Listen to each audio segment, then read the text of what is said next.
Yesu nashimwe cyane, ni ikaze kuri buri muntu wese, ni ikaze mu gitaramo cyacu cyo gushima Imana. Buri muntu yava muri mute, hanyuma tugapeperana tukavuga ngo umwaka mushya muhire, hanyuma mu kanya murongera mujye muri mute. Abashobora kuvuga musubiremo ngo Yesu ashimwe. Yesu ashimwe.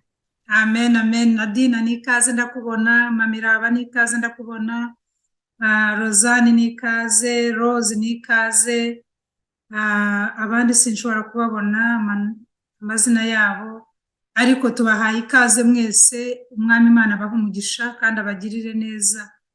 Ni ikaze kuri uyu munsi wacu w'igitaramo wo gushima Imana yuko turi amahoro. Haleluya. Yesu ashimwe cyane. Igitaramo ngarukamwaka cyo gushima Imana yacu yuko turi amahoro. Tugarutse gushima nitwe babagore.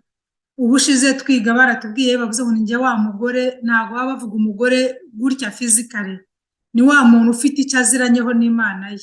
Ni wa muntu ufite icyo yavuganye n'Imana. Ni ikaze Aline, nawe ndakubonye uraje. Umwami Imana abahe umugisha. Faith ni ikaze ndakubona. Mwese ni ikaze. Pastors, Yesu abahe umugisha cyane. Pastor Joy, Pastor Numurize, umwami Imana abahe umugisha. Ni ikaze kuri mwese, ni ikaze. Data duhana umugisha kuri uyu munsi. Twahisemo ngo tuze gushima Imana yuko turi amahoro. Ntago byoroshye gufata umwanya wawe ibindi byose ukabishyira ku ruhande ukavuga ngo nje gushima Imana yanjye kuko ndi amahoro. Ubushize twarabwiwe ngo nitwe babagore, none n'uyu mwaka turagarutse tuvuga ngo nitwe babagore tuje gushima Imana. Yesu nashimwe cyane. Haleluya. Umwami Imana abahe umugisha, umwami Imana akomeze kubishimira uko mukomeza muza. Hari abaza naza amazina yabo hariho gusa utuntu, ariko mwese ni ikaze gufatanya umurimo wa data, tuje kuvuga ngo nitwe babagore. Ni ikaze Lisa, nawe ndamubona arinjiye. Ni ikaze kuri buri muntu wese. Umwami Imana abahe umugisha. Tugiye gutaramana uyu munsi, ni umunsi Uwiteka yaturemeye ngo dutarame. Uwiteka yadukoreye byinshi natwe turanezerewe.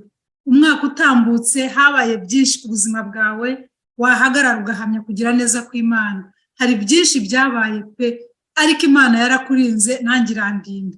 Uyu munsi tugarutse kubwira Imana ngo nitwe babagore, nitwe babagabo, nitwebwe babandi.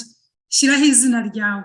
Kuba uje gushima Imana ni ikintu cy'agaciro imbere y'Imana. Nta bindi birya Imana igikenera, nta bindi bintu Imana igikenera, uretse wowe ubwawe guhagarara ukayishima ukavuga ngo Mana ndagushima ko ndi amahoro. Ese waba uri amahoro? Kuba amahoro ntabwo bivuze ngo ubeho utarwaye, ubeho utaburaye, ubeho utagize ibibazo. Oya, niyo wagize ibyo bibazo haba hakiri ibyiringiro y'uko igiti cyatemwe. Haleluya. Yesu nashimwe cyane. Hari ibyiringiro y'uko n'ubwo burwayi bakubwiye, hari ibyiringiro n'ibyo bibazo bakubwiye, hari ibyiringiro na bya bindi byose umuganga yakubwiye. Haracyari ibyiringiro y'uko igiti naho cyatemwe. Haleluya. Gipfa kumva amazi ubundi kirongera kigashibuka. Yesu nashimwe cyane. Amen. Reka dushime Imana, kadushime Imana yo kabyara yabanye natwe igihe cyatambutse. Data tuguhaye icyubahiro, turagushimiye, turaguhimbaje. Uri umwami mwiza, uri umubyeyi mwiza, uri inshuti nziza, uri byose byiza kuri twe. Ni wowe Jehova, ni wowe Alpha na Omega, ni wowe tangira ukaba n'iherezo, ni wowe utubeshejeho, ni wowe utumye tugaruka hano hantu uyu munsi. Tuje kuvuga ngo warakoze mwami, warakoze kuturinda. Ni twebwe babagore, ni twebwe mwami b'abantu twakoranye nawe isezerano, ni twebwe mwami dufitanye ibanga nawe. Ni twe tugarutse uyu munsi kongera kuvuga ngo warakoze mwami. Ni byinshi twatambutse umwaka ushize, ni byinshi twanyuzemo, uburwayi, gusonza, kubabazwa, ibigeragezo bitandukanye, ariko wabanye natwe turacyari amahoro. Wabanye natwe turacyashobora kuvuga, wabanye natwe turahagaze turagenda, wabanye natwe. Ikitugariye uyu munsi ni ugushima izina ryawe. Haleluya. Mwami tuje kugushima, tuje kuguhimbaza, tuje kuvuga gukomera kwawe. Yesu nashimwe cyane. Ndabiyegereje mwese, mbahaye ikaze kuri uyu mwanya. ni umunsi wo gushima Imana ko turi amahoro nta kindi.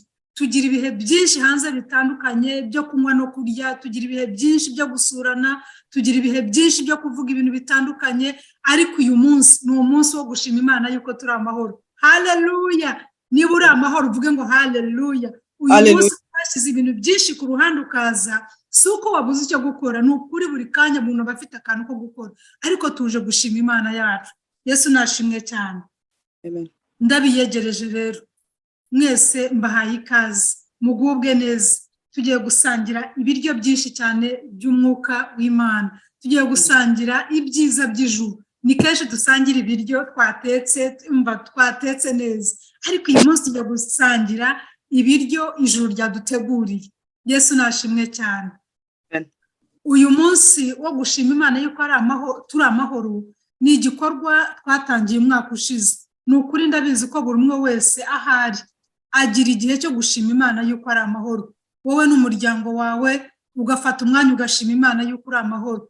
Noneho cyatangiye najyaga mfata igihe uko umwaka utashye n'umuryango wanjye tugatanga ituro ry'uko turi amahoro, ariko uko bukeye nk'uko Imana yambaza, ariko kuki ibyo bintu byihererana kandi bigufitiye akamaro, birakwagura ku buzima bwawe n'umuryango wawe, kuki utabisharinga n'abandi?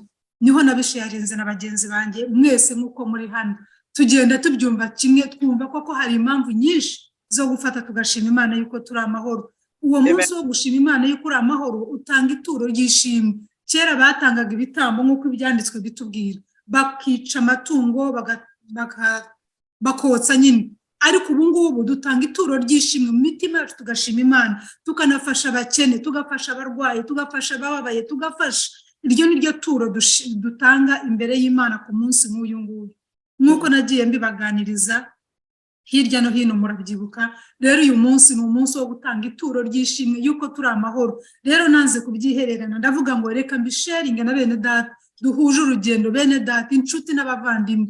Nuko nguko mwese mwagiye muza dukora umurimo wa data, kandi ndabizi mwese tugiye kubahereza mikoro mwatubwira icyo Imana yabakoreye kuva dutangiye. Hari abakize indwara, hari ibyo Imana yagiye ifungura ku buzima bwawe, ufite amashimwe, hari icyo wavuga ngo Imana yangiriye nanjye ndayishimiye. Umwami Imana abaha umugisha cyane.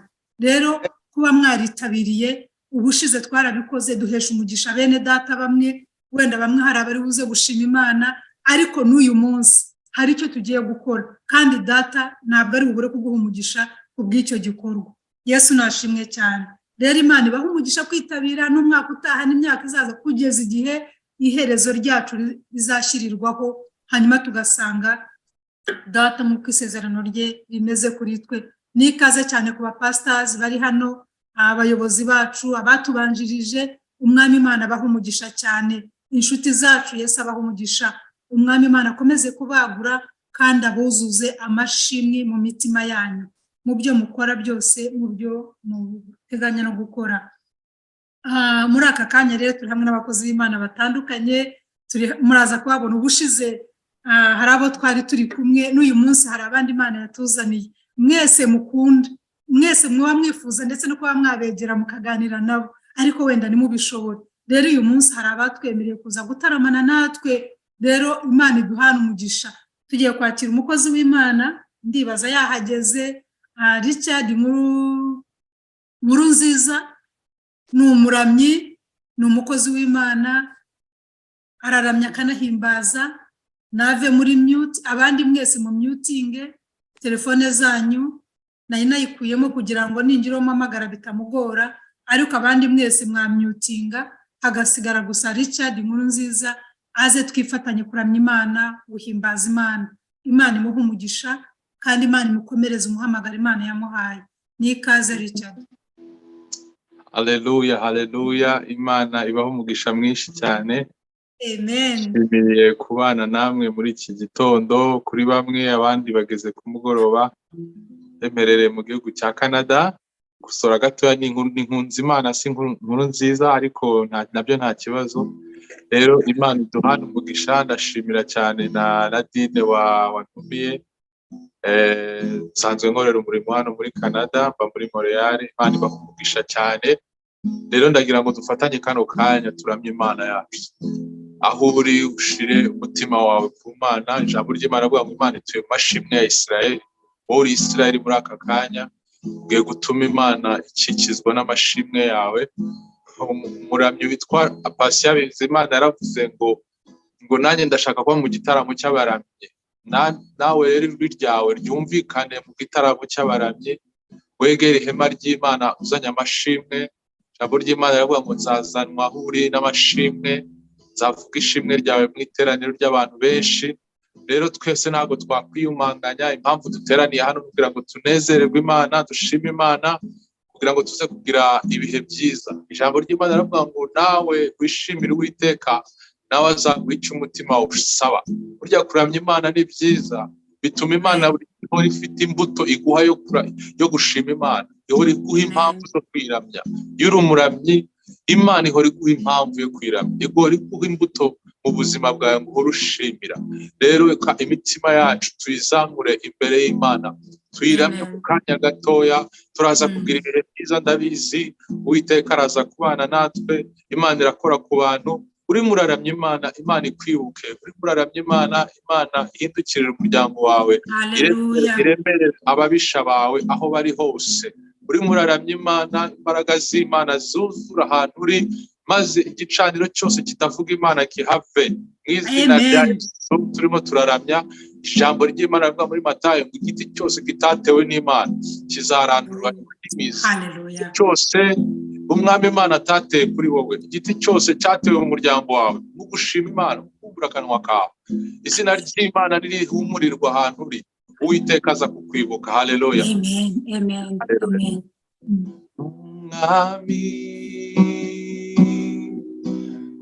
Umwami yarazutse mu bapfuye, n'Umwami indimi zose zigezatura ko Yesu ari Umwami.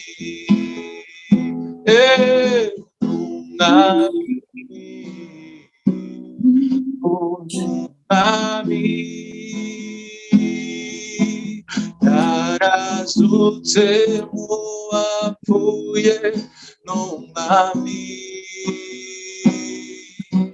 indimi zose zigezatura ko Yesu ari Umwami. Vuga ngo n'Umwami, n'Umwami Yesu Kristo, n'Umwami yarazutse mu bapfuye, n'Umwami indimi zose zigezatura ko Yesu ari Umwami. Abanyarwanda bajye batura we, zose zigezatura ko Yesu ari Umwami. Indimi zose Mwami, indimi zose zigezatura ko Yesu ari Umwami. Oh, ari hano, ari hano, ari hano, ezagire aturemesha nitwize ijambo ryiwe. Mwami we ari hano, ari hano,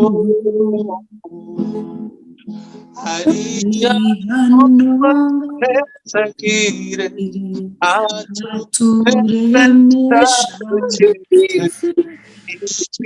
aturemesha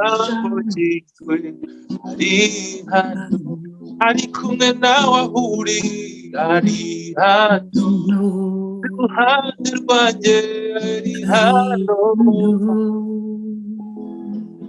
ari hano aturemesha dukize itwizere ijambo ryiwe ari hano hari gitare cy'Imana reka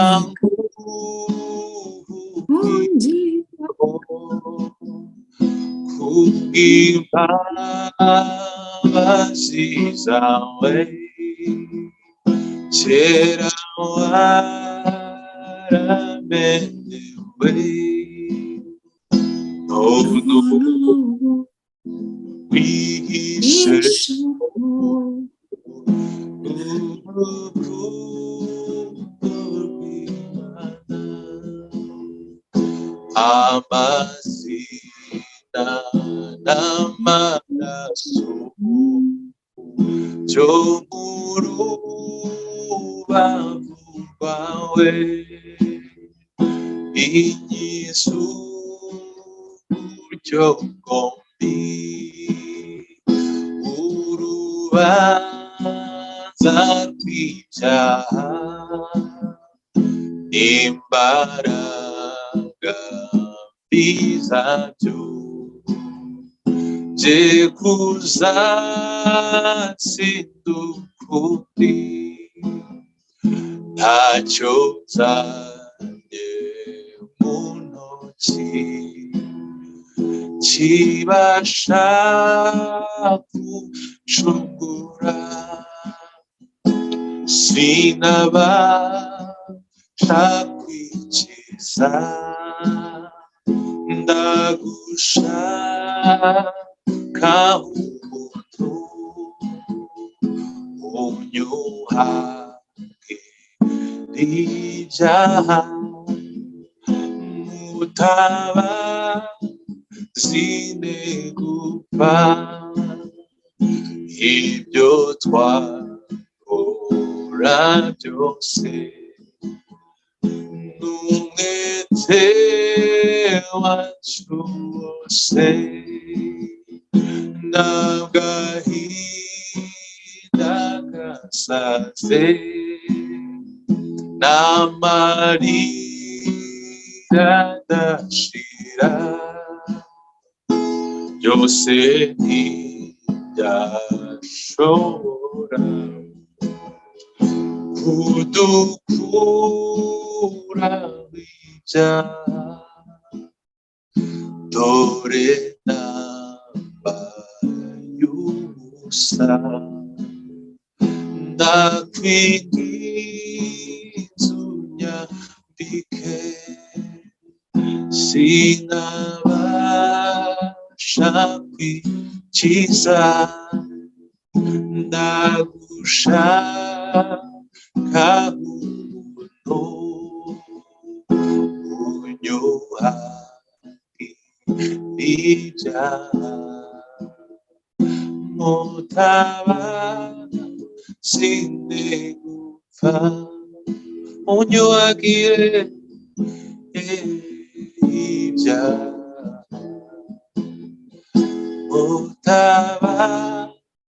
mutabazi gupfa.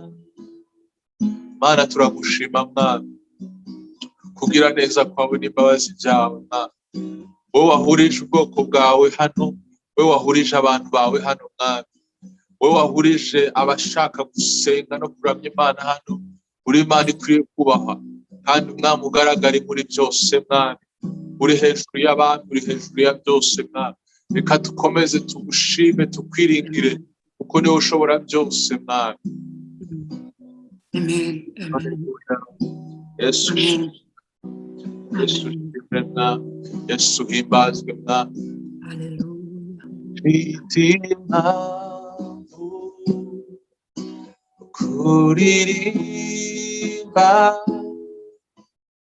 numva nuzuye amashimwe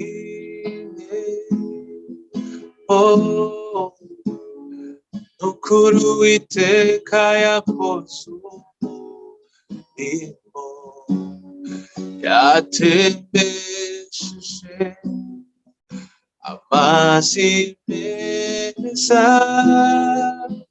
mu mitima iguye umuma nukuri Uwiteka yakoze umurimo nukuri umutima wanjye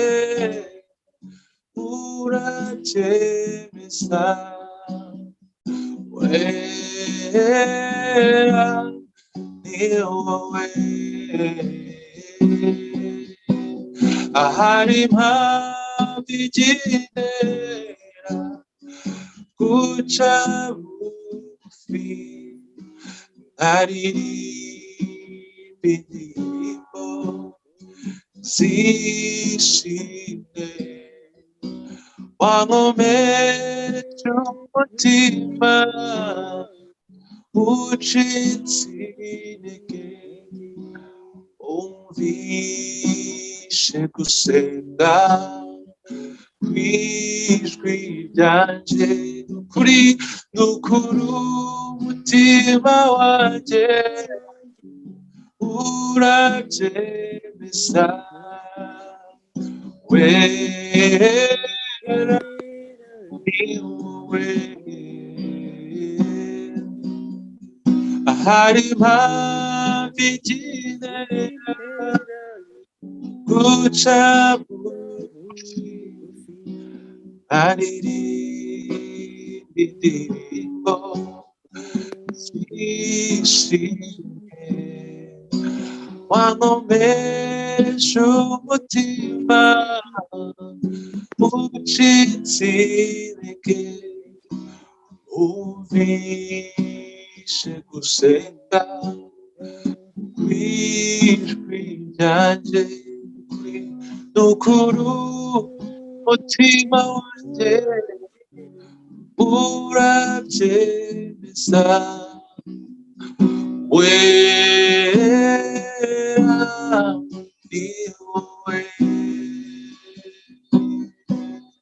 Haleluya. Amen. Amen. Shirwa hejuru mwami.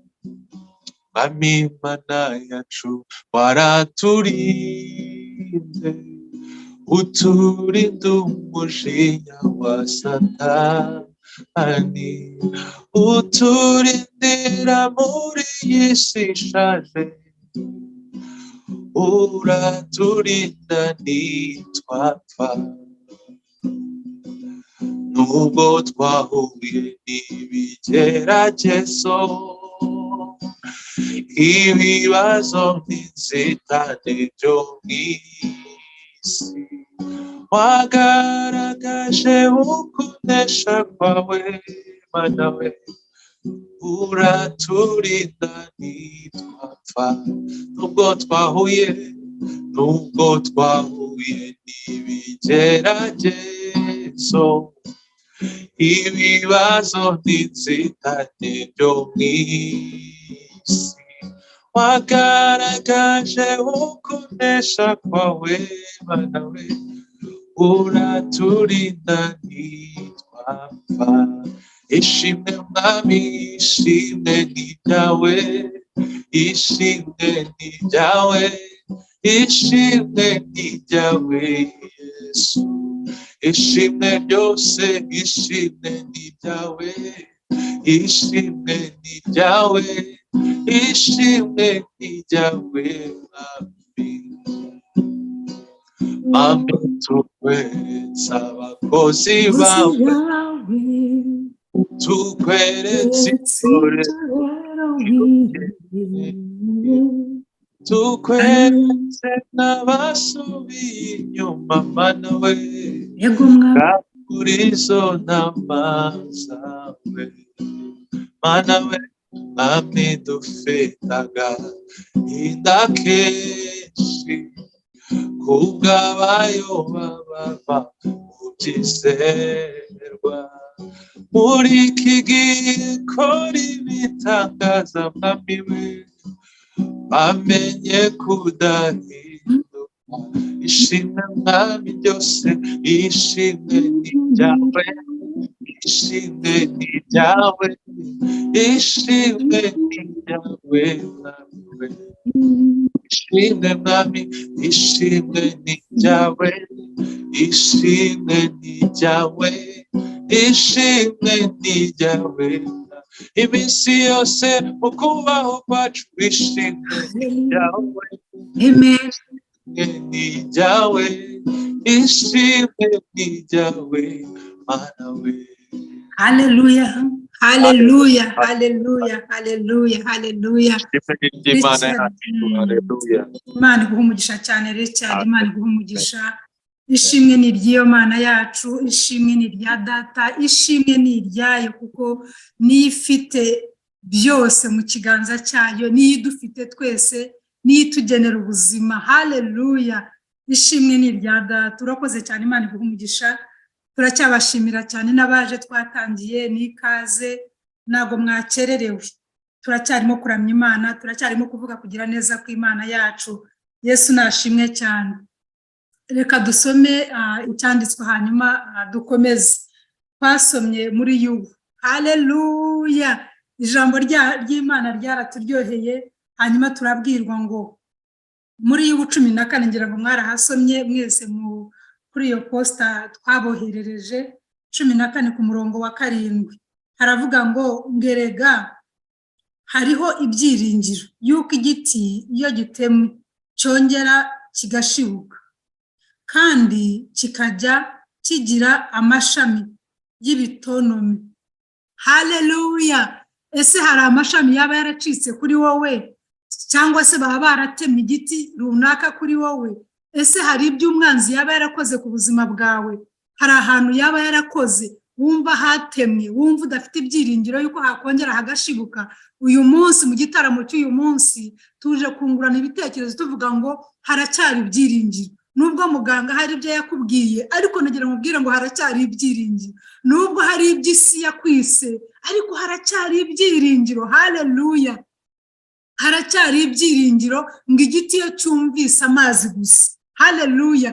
Kandi amazi yacu tuza yari iyo Kristo ageze muri twe bya bindi birahinduka. Yesu nashimwe cyane. Niba hari ibyo muganga yakubwiye, niba hari ibyo ubuzima bikubwira, nagira ngo ubibwira ngo hari ibyiringiro. Kuva nyiri muri Kristo Yesu, kuva nyiri muzima muri we, kandi we ni muzima muri jye, hari ibyiringiro. Ngo hari kurira kwararira umuntu, ariko bugaki impundu zikavuga. Haleluya. Yesu nashimwe cyane. Uyu munsi nagira ngo tubwirane ngo hari ibyiringiro. Niba uri kumwe na mugenzi wawe mumbwirire ngo hari ibyiringiro. Uyu munsi hari ibyiringiro ku buzima bwanjye. Nzi neza na bya bindi mbona bisa nkaho bihagaze, bya bindi byabaye babyita ngo ni kagarara, ngo byigize kagarara ahantu. Ibyo ngibyo ubona byabaye kagarara, hari ibyiringiro yuko igitondo kimwe bizakurwaho. Haleluya. Umwami Imana duhana umugisha. Reka dusome irindi jambo riri muri Samweli wa mbere umurongo wa mbere. Samweli wa mbere igice cya mbere umurongo wa 26. Yesu nashimwe cyane. Ni nje wa mugore. Ese waba uri wa wundi ufite icyo wavuganye n'Imana nawe ukaba ugarutse uyu munsi gushima? Ngwino twihuze twembi, ngwino dufatanye dushima Imana. Richard amaze kutuzamura ahantu, amaze kuririmbira Imana ye. Natwe twifatanya nawe tuvuga ngo Mana ni twebwe tugarutse uyu munsi kongera kugushimira. Haravuga ngo uwo mugore se ni mumuzi? Ni Hana. Uwo mugore aravuga ati Nyagasani ndahiye ubugingo bwawe, nije wa mugore wari uhagaze uruhande rwawe bwa bundi nsaba Uwiteka. Haleluya. Ubushize twarabwiwe ngo iyo umuntu avuze ngo ninjye wa wundi, ninjye runaka, ngo nuko hari isezerano mufitanye, hari ibanga muba mufitanye, hari amateka muba mufitanye, hari ikintu muba mufitanye, kuko iyo uzi ugakomanga ku rugi rwanjye nkabaza ngo urinde, uravuga uti ni njye runaka se wuhe, ukanyibwira nkavuga ni runaka kuko nkakingura. Yesu nashimwe cyane. Rero yaravuze ngo ni njye wa mugore. None uyu munsi ndagira ngo nawe uvuge ngo ni njye wa wundi. Cya gihe ubushize twarataramanye, hanyuma tubwirwa ijambo riri muri Nehemiya. Reka nizere ko muryibuka. Muri Nehemiya haba hari umuntu wibuka ijambo yatahanye ubushize. Umukozi w'Imana Pastor Zigira Inshuti yatubwiye amagambo aryoshye, n'iryo yari tubwiye ryo ni njye wa mugore. Yarisobanuyeho cyane mpita numva nyumvise kurushaho. Ariko noneho hari akandi kantu yatubwiye. Reka turebe muri Nehemiya ibice 8 dusome ku murongo wa 10 hamwe n'uwa 12. Haravuga ngo maze arababwira ati nimugende murye inyama z'ibinure, munywe ibiryohereye, mwoherereze amafunguro abadafite icyo bahishiwe, kuko uyu munsi ari umunsi werejwe Uwiteka. Ku murongo wa 12 ngo maze abantu bose baragenda bajya gufungura no guhana amafunguro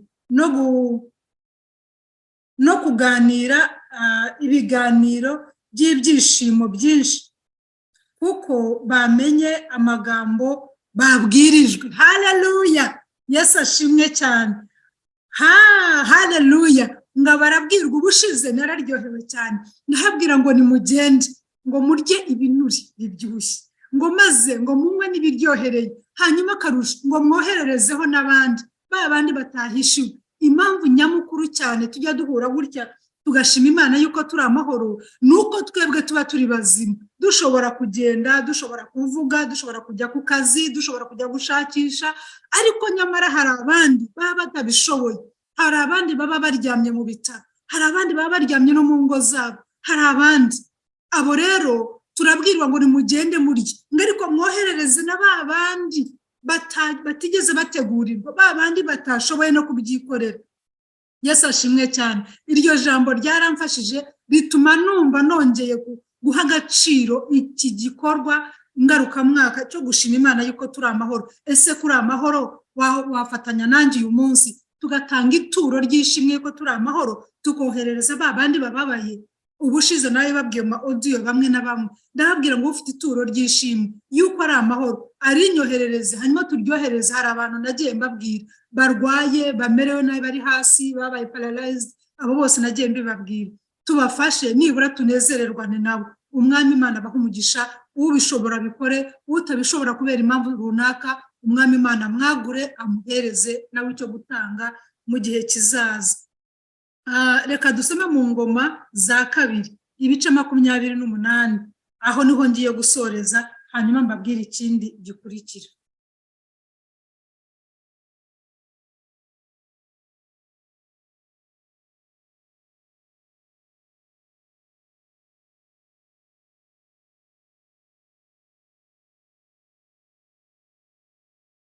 Mu Ngoma za 2:29 ku murongo wa 31 haravuga ngo maze Hezekiya arababwira ati none ubwo mwihaye Uwiteka. Yesu nashimwe cyane. Ubwo mwihaye Uwiteka, ubwo wiyeguriye Imana, ubwo witunganije, ubwo ukiranuka, ubwo ugerageza gukora ibyo Uwiteka agusaba gukora,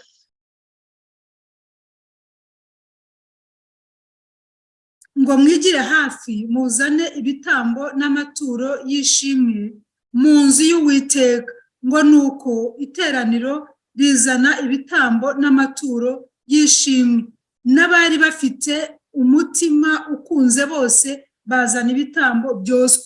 Ijambo nshaka kuvuga aha ngaha, umutima ukunze. Iteka iyo tugiye gutaramira Imana, iyo tugiye gushima Imana, iyo tugiye kuvuga gukomera kw'Imana yacu, tugenda n'imitima yacu ikunze. Iryo jambo niryo ngira ngo uyu munsi urigendereho, ujye ukora ikintu cyose mu nzu y'Imana n'umutima ukunze, kuko uzi Imana yawe ukorera, uzi Imana yawe ugiye gutambira. Iyo utambiye n'umutima ukunze, yakira ituro ryawe. Iryo turo uri butange ufasha ba bakene, Imana iryakire kuko nawe wabikoze n'umutima ukunze. Haleluya! Yesu nashimwe cyane. Nari ngiye kwiharira umwanya ariko reka ndekeraho dukomezanye n'ibindi. Haleluya, haleluya. Yesu nashimwe cyane. Yes, ndababona mwese. Hanyuma reka uyu mwanya tugezemo twakire umukobwa w'Imana. Afite amagambo magufi. Tuzamutegurira umwanya wo kutubwira iby'Imana yakoze mu buzima bwe ndetse n'ibyo irimo gukora. Uyu mukobwa w'Imana yitwa Faith. Faith mwese muramuzi, inshuti zanjye ziramuzi, na yewe nabo tutaziranye cyane baramwumva. Faith ni umukobwa Imana irinze imyaka myinshi cyane arwaye kanseri. Mujya mumufasha, Imana ibaha umugisha, mujya mumuteza imbere kuko nta wundi bushobozi afite, nta bundi buryo afite, ariko ni mwebwe mumufasha akabona imiti, akabona ubuvuzi. Faith Imana yaramurinze imyaka itambutse, afite ubuhamya bwinshi sinabuvuga nonaha, nawe ubwe ntiyabivuga ubu ngubu, ariko gusa namusabye ngo aze ababwire ngo muraho, abasuhuze, abashimire, ababwire ngo ni njyewe wa mugore, ababwire ngo naho igiti cyatemwe. Haleluya! Haracyari imizi muri Faith. Muri Faith hari imizi. Iyo mizi rero kuva batarayicukuye ngo iveyo, imvura nigwa muri we kuko afite Yesu muri we. Impamvu atapfuye ngo neza neza agende nuko afite Yesu muri we yimitse, niyo ahwereye arahembuka akavuga ngo Yesu, akongera agashima. Abaganga bamuvura barumiwe, ariko reka dusuhuze, adusuhuze. Niba umukundira ajye kuri video atubwire ngo muraho. Faith ni ikaze.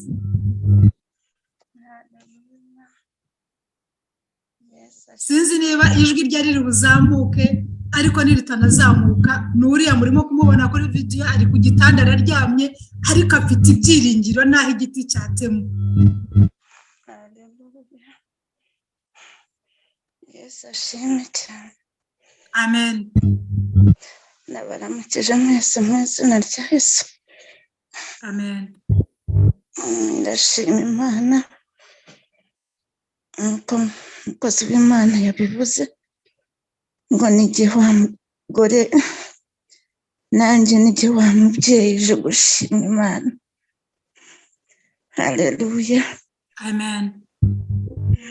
Ndashima Yesu wangiriye neza, yampaye agakiza, kuko iyo ntakagira ntabwo mba nkiriho. Amen. Amen. Yesu ahabwe icyubahiro. Muranyihanganira ijwi ryanjye riri hasi, ariko ndabivuga mwaze Satani.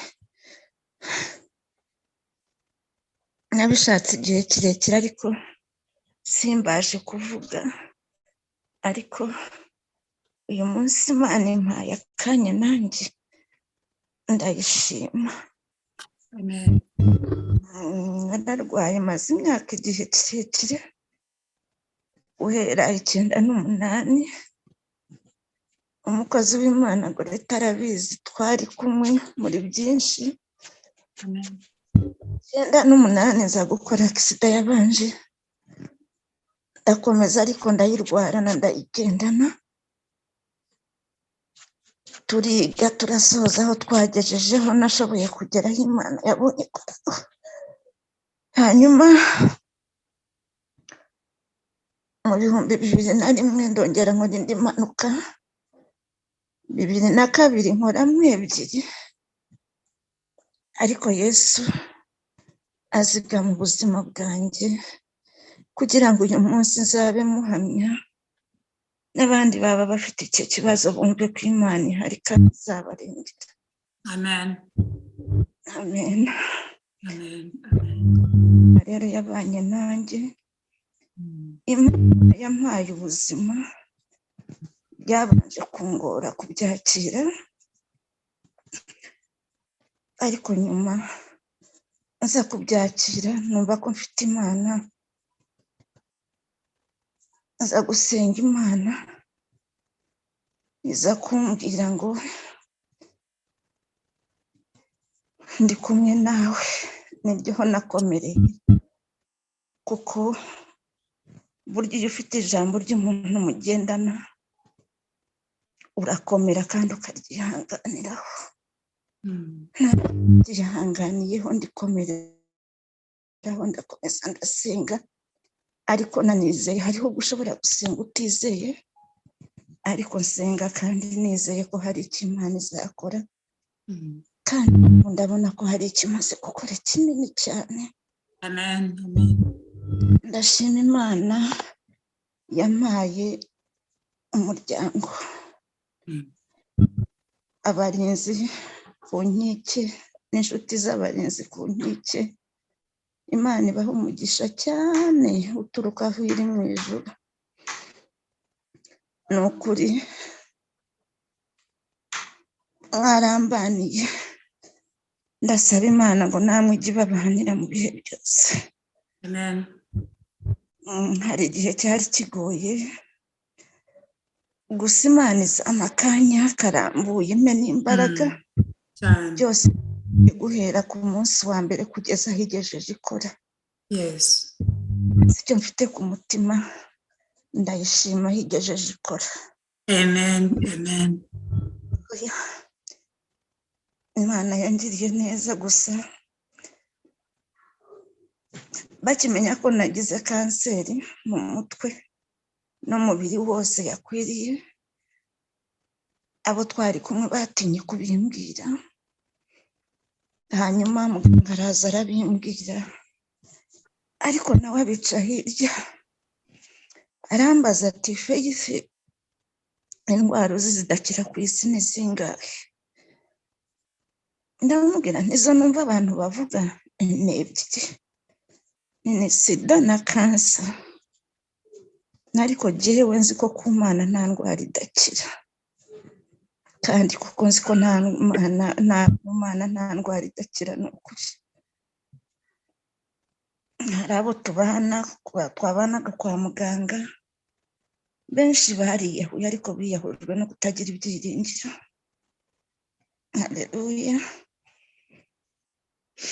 Ndashima Imana rero ko kugeza uyu munsi ubu murambona nta sonde mfite mu mazuru, n'iyindi yari iri hano nko ku ijosi bayikuyeho, gusa hari izindi zirahanda, ariko nazo nizeye ko zizahava. Ni ukuri gusa nshimira n'Imana yabampaye. Umukozi w'Imana waramyaga aravuze ati nubwo twahuye n'ibigeragezo n'inzitane zo muri iyi si, ariko Umwami wagaragaje kunesha kwawe. Nanjye nshimiye Imana ko yagaragaje kunesha kwayo. Ni ukuri Imana ibaha umugisha kubw'imbaraga nkeya, kane guhatiriza, gusa icyozi cyo mpiguye umuhigo, Satani akozwe n'isoni. Yesu abaha umugisha. Amen, amen, amen, amen. Yesu ashimwe cyane. Faith, Yesu aguha umugisha. Umwami akomeze agukomereza ubugingo, akomeze akora imirimo ihambaye ku buzima bwawe. Imyaka itambutse ni myinshi yabanye nawe, kandi twizeye ko hari umunsi tuzatarama nawe uhagaze utari ku buriri, uhagaze uvuga gukomera kw'Imana. Turabyiringiye. Impamvu tubyiringira ni uko hari ijambo ribihamya, kandi tuzi aho Imana yagukuye, tuzi n'aho ikugejeje uyu munsi. Rero ntitwabura kubihamya. Imana y'amahoro iguha umugisha kandi ikugirire neza. Haleluya. Yesu nashimwe cyane. Ese Richard yaba agihari? Ngaduhereza indirimbo imwe gusa, imwe. Richard niba agihari aduha indirimbo imwe, kandi niba atariho turakomeza. Yesu ashimwe cyane. ntabwo agihari. Okay. Yesu nashimwe cyane. Hari umukozi w'Imana twese dukunda cyane, muramukunda. Hari n'abamukunda batamuzi, bakumva indirimbo ze, bakazumva, iriya ndirimbo ikamufasha, ariko uwo muntu atamuzi neza. Ni umukozi w'Imana. Ndashima Imana rero ijya iduhuza n'abantu bayo Imana yitoranyirije, ikabahereza impano zitandukanye kugira ngo bururutse imitima y'abantu iremereye. Umukozi w'Imana witwa Kayiranga Innocent ni umukozi w'Imana, muramuzi cyane mu bitaramo bitandukanye, muramukunda kuko yataramye n'abatazi kubyina barahaguruka bagatega amaboko, ibintu bigasusuruka cyane. Uyu munsi turi kumwe nawe rero, nagiriwe amahirwe kuvugana nawe.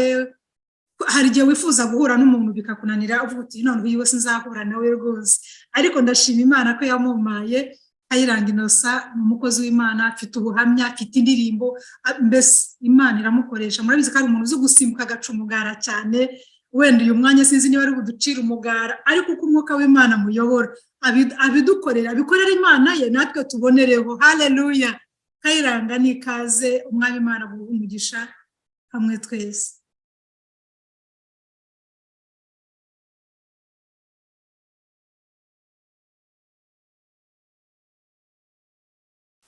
Va muri mute naguhaye uburenganzira.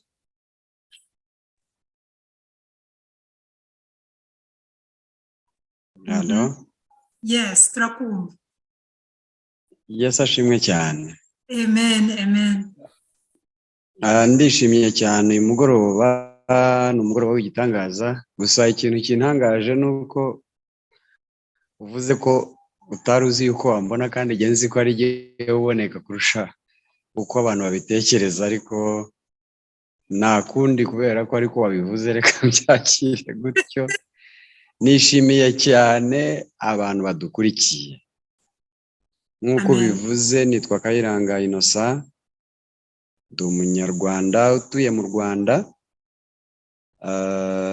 w'umurokore wagiriwe ubuntu bwo kwakira Yesu nk'umwami n'umukiza. Amen. Nta muntu nabyigiyeho ngo nibura nkure mbyiga nk'uko abantu biga ibindi. Ni ubuntu butangaje nagiriwe, ndabishimira Imana rero.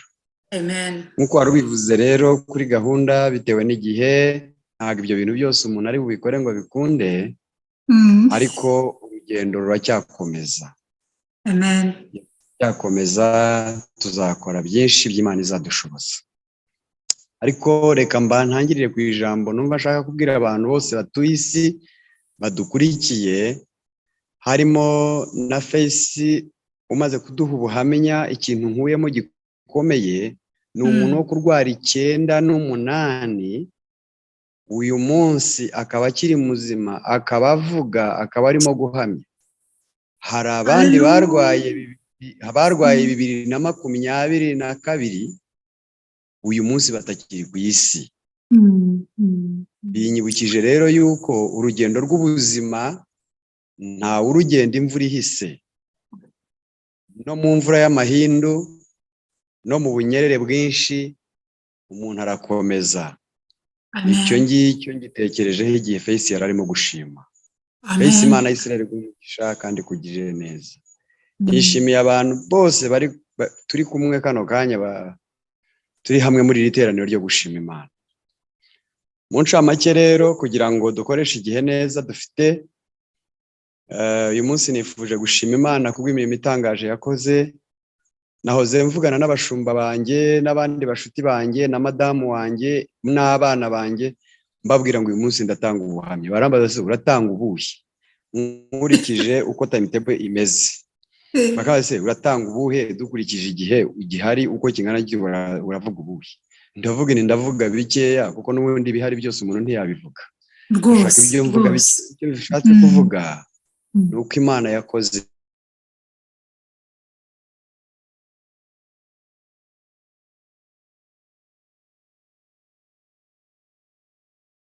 byinshi, natwe zakomeza kutugira.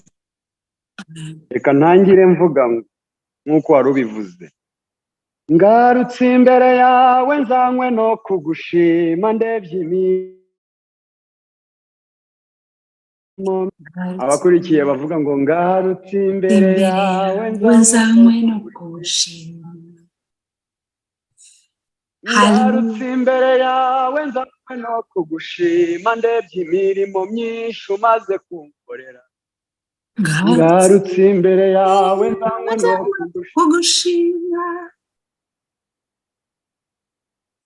ubuhamya ngiye gutanga reka mbutangirire ku gitero cya kabiri kivuga ngo ibyo wakoreye abandi n'ibyo wankoreye binyemeza kuri Imana itagira ikinanirwa kuko iyo utanze amahoro ntawe utera amahane kandi iyo wakinguye ntawe ubasha gukinga.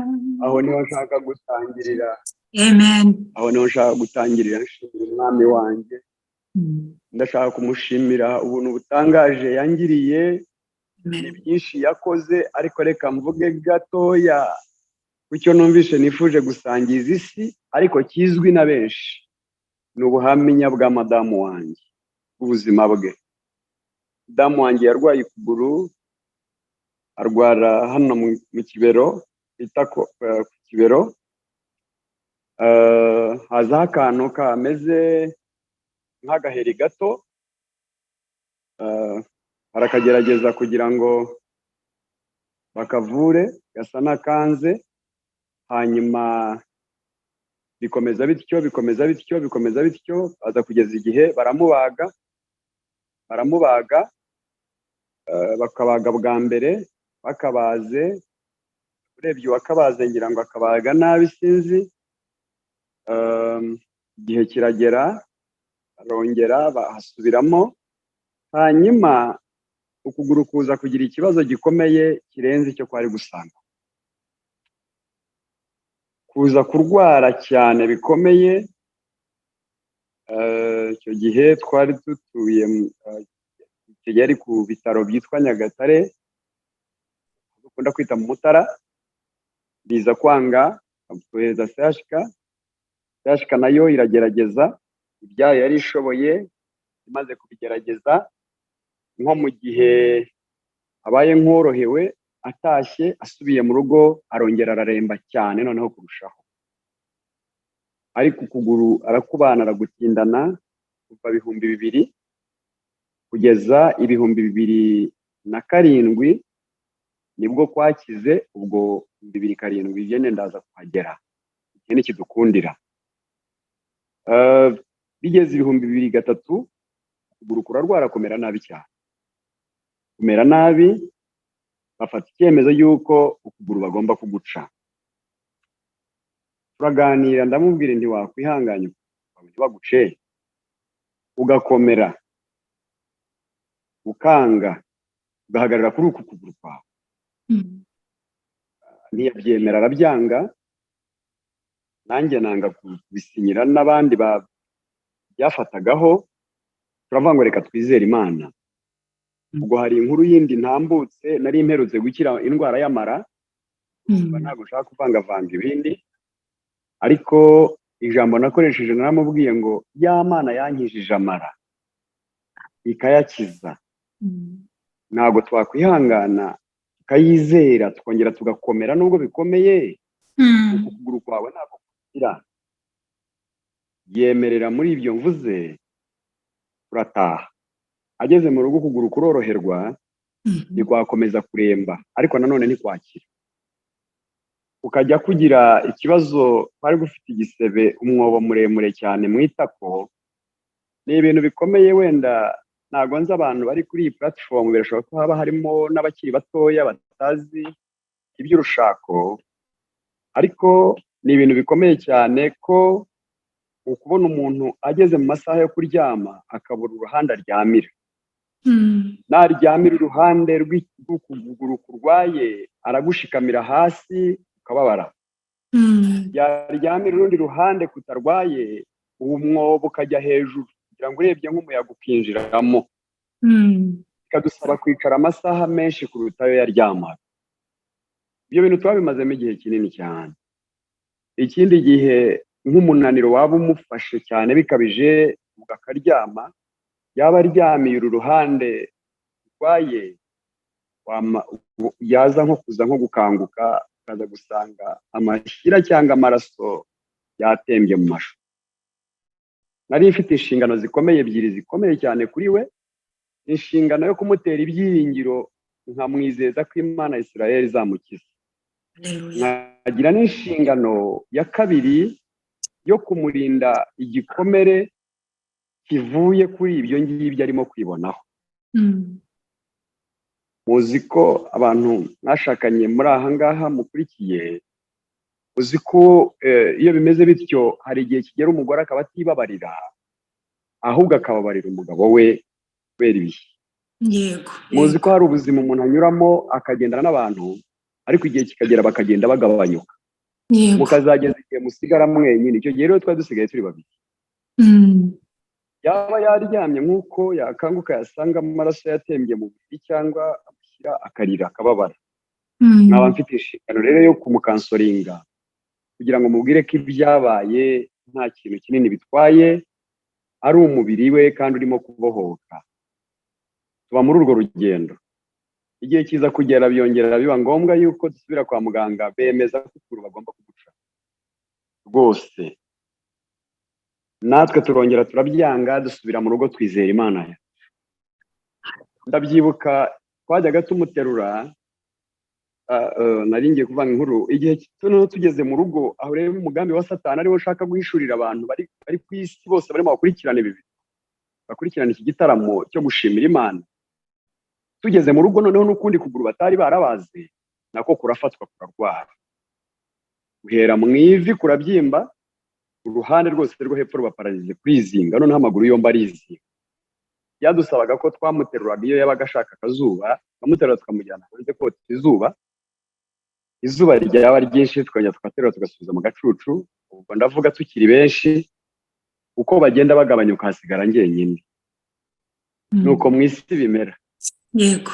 Igihe kigeze rimwe, ndabyibuka 2017, ndamuterura mujyana hanze, mushyira hanze ku kazuba, araryama, mwicara iruhande ndamureba, mbona agiye gupfa aguye imbere yanjye. Ubwo harimo n'ibindi umuntu yirinda kuvangavanga kugira ngo kubera umwanya. Ndangije mfata icyemezo, ndamureba, ndahaguruka, ndagenda mfata Bibiliya yanjye n'igitabo cy'indirimbo, ndagenda ndajya gusenga. Ndamubwira nti ngiye gusengera ahantu aha n'aha, nukira nzagaruka, nudakira sinzagaruka. Mfata Bibiliya yanjye n'igitabo cy'indirimbo n'igitabo nandikamo iyo ndi mu bihe byo gusenga. Ndagenda njya gusenga, nirirwa nsenga, izuba rirarenga, nta kintu Imana ivuganye nanjye. Ndongera ndaransenga icecetse, nanone itavuga. Ndongera nirirwa nsenga icecetse itavuga, bigera ku munsi wa gatatu. Umwanditsi wanditse aravuga ngo guceceka kw'Imana nabyo ni ukuvuga kwayo.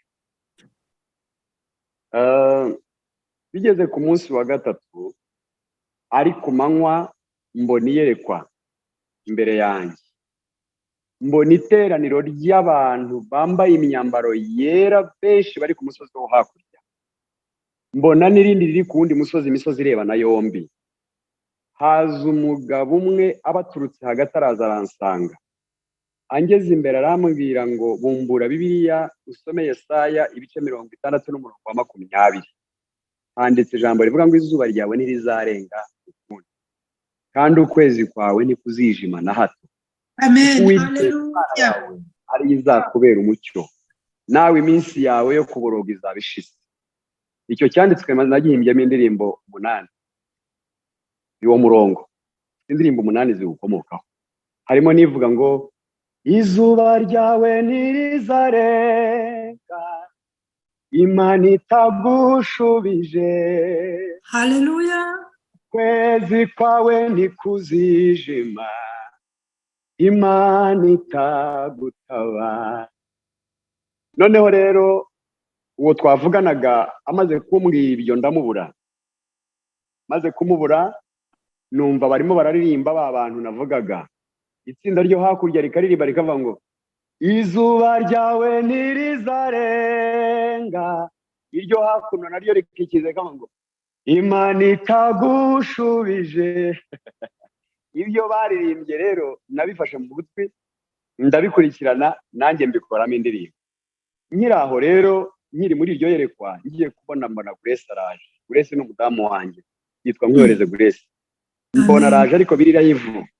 Mbona araje, mbona ageze imbere yanjye. Birira yivu atari inzozi, ariko mubonye nkagira ngo ndarota. buriya niyo mpamvu muzumva indirimbo zanjye nyinshi, muzumva hari aho mvuga ngo inzozi twarotaga zari zivana n'urucantege ibintu nk'ibyo, kuko Imana yaraturengeye. Noneho Grace ngiye kubona umuntu araje angeze iruhande. Ikintu cyamenyesheje ko ari we nuko nabonye aseka, kuko akunda guseka cyane. Asetse mbona ni Grace. Ndangije araza aranyegera, arambwira ati niba ari jyewe wasengeraga jyenyine, haguruka twitahire, jyewe nakize. Haleluya, haleluya, haleluya. Ariko niba hari ibindi wasengeraga, ukomeze usenge mugabo wanjye nkunda. Grace agenda n'amaguru ye yombi, uko bashakaga guca kwari kurimo umwobo uninda amashyira n'amaraso ku manywa na nijoro, yaba yicaye akaza yaba aryamye akaza. Hari akantu k'akagufwa umuganga yari yarakomerekeje, Imana ya Israheli yaragaturumbuye garaturumbuka kavamo, niko kajyaga karya uruhu kakarya inyama, karaturumbuka ngo yari ahagaze gutya agiye kumva yumva karaturumbutse kavuyemo kikubita hasi, karaturumbuka kavamo. Noneho ikintu gitangaje ni uko aho hantu hahise huma hagafatana, hahise huma uwo mwanya, nta nubwo hategereje igihe kirekire ngo igisebe kibanze kirware, hahita huma kuva 2007 kugeza uyu munsi 2023. Aho hantu harumye, habagwa na marayika, hadodwa na marayika, humishwa na marayika w'Uwiteka. Uyu munsi ni hazima. Haleluya. Ikibazo icyo ari cyo cyose n'ukundi kuguru nako kwari kwahinamiranye nako gukira ubwo ngo Grace aragenda n'amaguru ye yombi, ni muzima, ni umukozi, ari mu kazi, ari mu bantu bakora akazi kenshi cyane, kuko ni umurezi agakora n'indi mirimo yindi, akaba n'umupasiteri kazi. Ni ukuvuga ngo ni ibintu bimusaba gukora cyane, inshingano y'itorero nk'umupasiteri, inshingano y'uburezi nk'umwarimu w'ishuri kuva mu gitondo kugeza nimugoroba, ahagaze n'amaguru ye, yaba abwiriza, yaba yigisha, yaba akora iki. Iyi Mana dusenga ni Imana y'ukuri, ni Imana y'imbaraga. Ndashaka guhumuriza abatuye isi ngo mbabwire ngo Imana yakijije Grace, umugore wa Kayiranga, i Kanombe bemeje ngo ukuguru baguce, CHK bemeje ngo ukuguru baguce, ijuru rikavuga ngo ukuguru ni kuzima, rikagukiza kukaba kuzima, n'ukundi kwahinamiranye nako kukarambuka kukaba kuzima. Uyu munsi Grace akaba agenda n'amaguru ye yombi. Umuntu urwaye umugongo, urwaye umutwe, urwaye amagufwa, urwaye imyanya y'ubuhumekero, urwaye imitsi n'izindi ngingo, ndagutangariza kuko Yesu yararejo na n'uyu munsi ariko ari.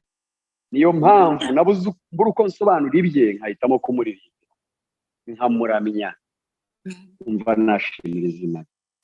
Bore wagarukira ahangaha kugira ngo n'izindi gahunda zikora.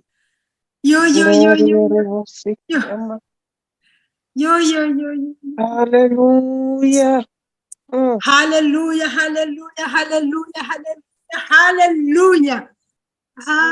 Imana yacu ihabwa icyubahiro, Imana yacu irahambaye, Imana yacu irakomeye bakundwa. Reka dukomezanye imitima, reka tujye tubwirana ibyururutse umutima. Ubu buhamya bwa Kayiranga bunsubijemo imbaraga. Yubona acumugara azamuka, ntabwo watekereza ko yaciye muri ibyo bibazo. Yubona kuntu yiterera hejuru avuga ari kuyu mugabo bitebye, ariko Imana aho yamukuta, urumva agiye asimbuka natubwiye byose. Data uzaduha igihe cyo kugutaramira tuvuga imirimo yawe wakoze, aduha ubuhamya burambuye n'umugore wawe Grace wamuzanye, umudusuhuriza. Warakoze guhagarana na Grace. N'abagabo benshi cyangwa se abagore benshi bagera muri izo ngorane bakabasiga bakagenda, ariko Imana y'amahoro yatumye uhagarara na Grace, ikomeze ikuzamure mu buryo bufatika, ikuzamure spiritually, ikuzamure mentally, ikuzamure mu buryo bwose, kugira ngo ukomeze n'imitima y'abandi bababaye cyangwa baremerewe. Ndibaza na Face ahari ko yumvise aho Imana yakuye Grace, Face yongerewe kwizera kurusha aho yarari. Nukuri Imana y'amahoro ijya yemera tunyura mu bintu bikakaye nk'uko, ariko agusigira akanzu k'umuntu ugukomeza umutima kugira ngo nibura ugere ku Imana yakuvuzeho. Haleluya, haleluya. Amasaha ni make. Uretse ihangana mere nk'urogoyaho gatoya, nongere nkomeze Face n'abandi. nibutse ijambo ryavuzwe na Napoleon, yaravuze ngo ufashe intare 100 ukazigira kuba abasirikare ukazihereza umugaba w'ingabo w'imbwa ku rugamba zapfa nk'imbwa, ariko ufashe imbwa 100 ukazitoza kuba abasirikare ukazihereza umugaba w'ingabo w'intare ku rugamba zizarwana nk'intare. Dufite intare y'umuryango wa Yuda. Haleluya. Dufite intare y'umuryango wa Yuda nk'umugaba w'ingabo ku rugamba dufite. Amen. Imana ibahe umugisha. Haleluya. Yesu aguha umugisha cyane Kayiranga. Yesu aguha umugisha. Turafashijwe n'ubuhamya, ni ukuri nta buhamya bwawe narinzi mubuzi mu kubyinira Imana, ariko nshimye Imana ko impande zose Uwiteka waramubonye n'amaso yawe. Hari igihe Imana idukorera ibintu tukagira ngo turarota kandi tubona n'amaso. Umwami Imana aguha umugisha, ndumva jyewe nejejwe n'Imana ku byo yakoze ku buzima bwawe, kandi n'abandi bose bagiye bavuga ibyo Imana yabakoreye, ni ukuri twatangara. Yesu ashimwe cyane. Reka rero nihute kugira ngo tuze kugira akanya nyuma ko gushima Imana. Bize hari benshi bafite ishimwe, ariko muri aka kanya mu nyemerere, amagambo ni menshi yo kuvuga, ibyo Imana yakoze ni byinshi nanjye ubwanjye, ariko reka nakire umukozi w'Imana. Pastor Zigira inshuti, muramukunda, abantu benshi baramukunda, abantu benshi baramuzi, hari n'abamukunda batamuzi, ariko Uwiteka azagira igihe kimwe wenda guhuze nawe, cyangwa se duhure live turi kumwe neza. Agira amagambo aryoshye ava ku Mana, najya agira amagambo ye, icyo mukundira avuga ukuri ku ijambo ry'Imana, nta ndamu, nta kuryoshya, nta gukabya. Agira ijambo ry'Imana uko ryakabaye, atarivange cyangwa ryongeremo ibintu n'ibindi. Rero mukundira byinshi nabivuga, ariko nawe ufite icyo umukundira, kuko mwaramunyishuje. Bamwe bambwira n'ibyo bifuza ko yakwigisha, ariko nababwira ni muhumure, ibyo mukeneye mu mitima Imana irabibona, azabikubitaho tu.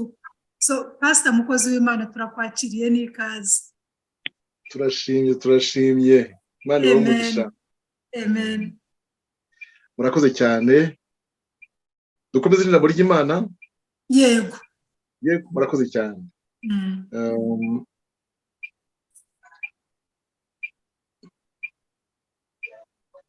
Turashima Yesu uduhaye umwanya.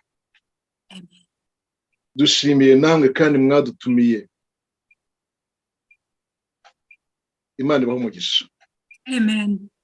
Goreti nabo mufatanyije mwadutumiye, Imana ibaduhere umugisha. Ndabaramukije mwese, nubwo ntabasha kubareba mwese, ariko nibura mbonyeho Kayiranga nawe. Amen. N'ubuhamya bwe butwubatse cyane. Imana yo ibahe umugisha. Nabonye n'uriya mwana wabanje kudufasha kuramya, uriya uri Canada, Toronto, yavuze Toronto. Imana ibahe umugisha mwese. Ndagira ngo tudatinze dusome rya jambo mwaduhaye ku ntego turi buganireho. Abantu bose twahaye iriya link cyangwa se iriya post twapostinze, barabizi ko tugiye kuganira ku jambo riri muri Yobu igice cya 14 umurongo wa 7. Turisome rero. Yobu igice cya 14 umurongo waho wa 7. Aravuga ngo erega hariho ibyiringiro yuko igiti iyo gitemwe cyongera gushibuka, kandi kikajya kigira amashami y'ibitontome. Imana ishimwe cyane. Ndashaka kongeraho umurongo wa 8 n'uwa 9. Nubwo umuzi wacyo usazira mu butaka, n'igiti cyacyo kigahera mu mukungugu, iyo cyumvise amazi cyongera gushibuka, kigatoha nk'igiti kikiri gito. Imana ishimwe. Amen. Haleluya. Iki gitabo dusomye hano, nkuko mubona nyine cyitwa igitabo cya Yobu, nubwo igice kinini cyacyo kirimo amagambo Yobu yavuze, kikabamwo ay'inshuti ze zavuze, ariko mu by'ukuri ntabwo Yobu ubwe ari we wacyanditse, ahubwo cyanditswe n'Umwisirayeli umwe utari mu nshuti ze, ntabe na Yobu ubwe. Nuko amateka y'ikino gitabo avuga. ntabwo ari yo ubwe wacyanditse, ni umwisiraheli umwe atari mu nshuti ze, atari muri abo bamugendereraga, wabyanditse kugira ngo bizakomeze abera, bizakomeze abakiranutsi bahura n'urugamba, bahura n'intambara, bahura n'imibabaro, none bajye bahera kuri we bihangane. Imana ishimwe cyane. Amen. Bihangane, bakomere, be kureka Imana, be kuyivaho, be kwisayura basubira inyuma nk'uko byagendekeye wa mugabo tujya dusoma mu gitabo cy'umugenzi. Yobu kandi uyu nguyu yabayeho mu byo bita ikinyagihumbi, tubyita millennium. Yabaye mu kinyagihumbi cya kabiri, hari hagati y'ibihumbi 2000 n'igihumbi kimwe, kuko babaraga basubira inyuma. Ari mu bagabo baramye, ariko ntabwo yaramye nk'abandi bose ba kera usanga imbere ya Yobu. We yaramye imyaka 140 nk'uko tubisanga mu gice cya 42 umurongo wa 16. Iyo myaka yaramye. Hari ibice by'ubuzima bwe, by'amateka y'ubuzima bwe ngiye kuvugaho, yewe ndetse ndabivugaho byose, kandi bivuga nihuta rwose mu mwanya twagenewe. Hari igice cy'ubuzima bwe gitangirana n'amateka ye cyitwa gusabwa na Satani. Satani akajya imbere y'Imana akagusaba, akaza aricyo kimuzanye. Abana b'Imana bashengereye, gushengera no kuza guterana, kuza amateraniro, nawe akazamo bo batamumenye, ariko akaza. Yahagera rero Imana yamubaza ikimuzanye, yamubaza ikimugenza, akavuga ati aba bose ureba baje guterana ntacyo mbavugaho, ntacyo mbakeneyeho, ntacyo ndi buvuge kuri korali, ntacyo ndi buvuge ku badiyakoni, ntacyo ndi buvuge ku bashumba n'abarimu. Dore umuntu nshaka. Imana iti wamwitegereje wamubonye? Sinamubonye. None nabonye rwose ameze neza, arakubaha, arakiranuka, nanjye nabibonye, ariko nta kindi kibitera nuko wamugiriye neza. Umuha abana, umuha amatungo, umuha inka, ameze neza rwose, aranezerewe. Ariko ndabigusabye bimpe mbikoreho nanjye, urebe ko atazakwihakana. Mwene data utse amatwi ijambo ry'Imana, wibaze kugira ngo mwitore ruteraniramo aba ari wowe Satani asaba. Avuga ati iki gihembwe mumpe. Ntabwo nzi mwene data uyu Kayiranga igihe amaze muri kiriya gihe cy'uburwayi bwe n'umuryango w'umudamu we, ariko mutekereze ngo umuntu asabwe wenyine asabwe gusa, hanyuma ubyo gihe Imana mbere kuryemera ihita ivuga iti ndabyemeye, ngaho ugenda umugenzi uko nguko ushaka kose, ariko icyo nzi ni uko utazamunkuraho, ntabwo uzadutandukanye, uzagenda umumenagura, umushegeshe, umusenye, ariko nanjye nyuma mbitse ibikoresho byo kuzamusana. Amen. Kandi nimusana, haleluya, nimusana ubwiza bwe bwa nyuma buzaruta ubwa mbere. Ngaho ugenda. Mana ni cyane. Kuba Satani yagusaba ni ibintu byumvikana. Hari igihe ndeba ibintu nyuramo n'ibyo abandi bene databagiye banyuramo, kavuga nti niwe badusabye, ariko tuzanesha kandi Imana izatwubaka aho umwanzi yashenye. Amen. Oh, haleluya. Ingingo ya kabiri ni ukunyagwa amatungo no gupfusha abana be bose icyarimwe. Tubisanga mu gice cya mbere umurongo 13 kugera ku 19. Kunyagwa amatungo yose, agapfusha abana bose icyarimwe bari mu munsi mukuru kwa mukuru wabo, muri anniversaire, inzi ikabagwira, hanyuma izo nkuru zose zikakugereraho rimwe. Nimugoroba ishyire mu mwanya w'uwo mugabo, ishyire mu mwanya mw'ababyeyi mwe, nimwishyire mu mwanya w'uriye mugabo n'urugo rwe. Ariko ijambo rirambwira ngo yarahagurutse ategera Imana mu maboko, ayirambura ibiganza, arayishima. Ariko ndagushimye ko ariko wabishatse, ndagushimye ko ariko wabyemeye Imana, niwe wampaye za nka zose, ye nkunde nka mumbabarire. Ubwo ndabikura ngahita mbyumva, nkabyumvira muzu wacu, zanyazwe zose ntusigarane niyo kuzafata umurizo ngo uvuge uti dore ngiyi yarokotse. ibyo bintu mu bitekereze bene data, ingamiya zagiye, intama n'ihene byose byagiye, abana nabo barangiye. Mbega ibintu ku musozi, mbega ibintu ku musozi. Hariya mu Mutara hari umunsi muvuga mu izina. Mu gihe twahinduraga inka tugira ngo tugabanye inka z'amahembe nyinshi zidatanga umukamo, hari umugabo wafashe inka ze zose z'ibihogo z'amahembe arapakira, yapakiye nka 5 fuso. Noneho fuso igiye ikagarura inzungu nk'eshanu, fuso ijyanye 20 ikagarura inzungu nk'eshanu. Aguze hehe? Iriya mu majyaruguru mu nce za Ruhengeri, hajya mu Bigugu, murahaza bajya muhagera. Ntabwo nzi impamvu ntawamugira inama, waza ataragishije inama. Agura inka z'inzungu 25. Izo nka azivunja mu nka zirenga 100 z'inyarwanda zisanzwe. Izo nka 25 yazanye azivanye ahantu hakonje, azizanye mu bushyuhe bwo mu Mutara, ku bahazi mwahatumye mwahabaye, zapfuye mu minsi ine.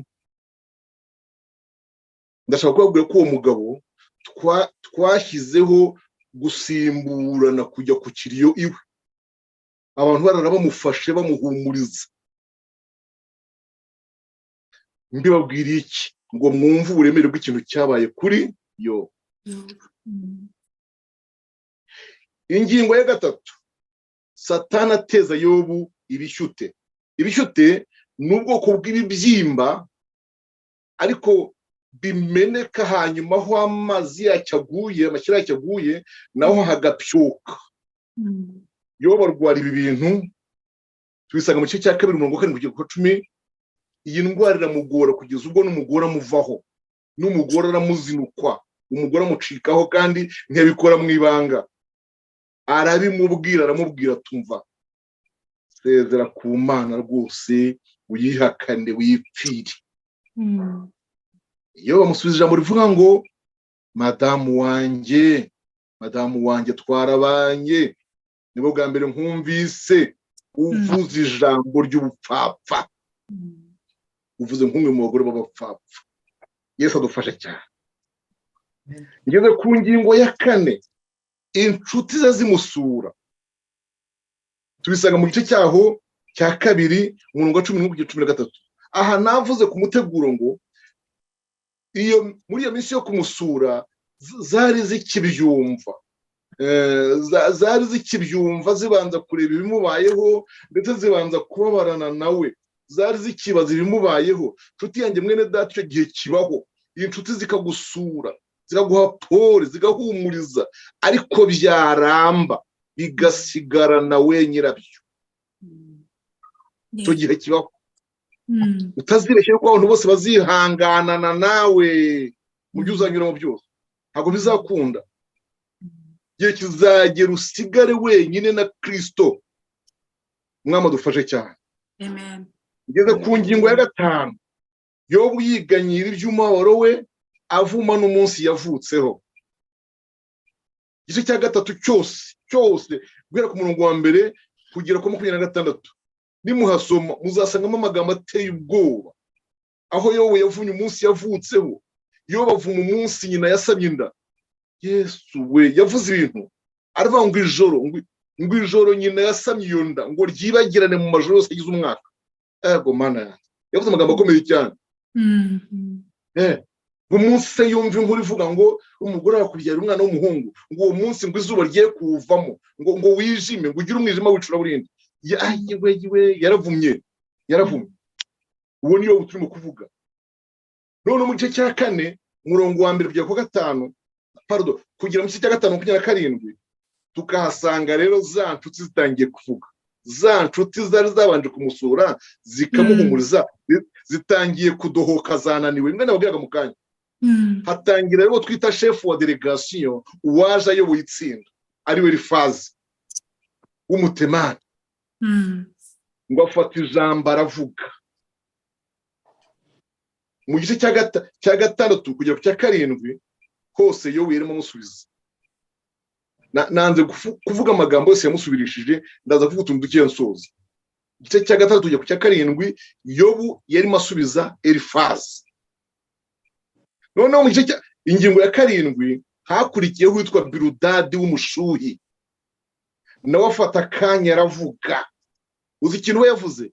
Yashinjije Yobu uburyarya, yamushinjije uburyarya.